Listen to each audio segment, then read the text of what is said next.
এবং দারুণ কিছু সেভ তিনি আজকে করেছেন। প্রথম শট লাল দলের পক্ষে।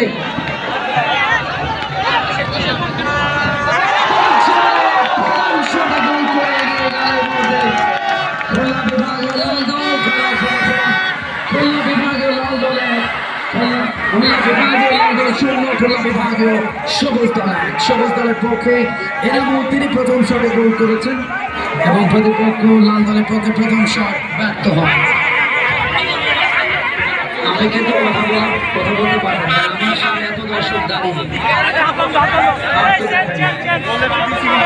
তোমার বলেন আপনি মাঠে চলে আসেন, মাঠে আমার কাছে চলে আসেন।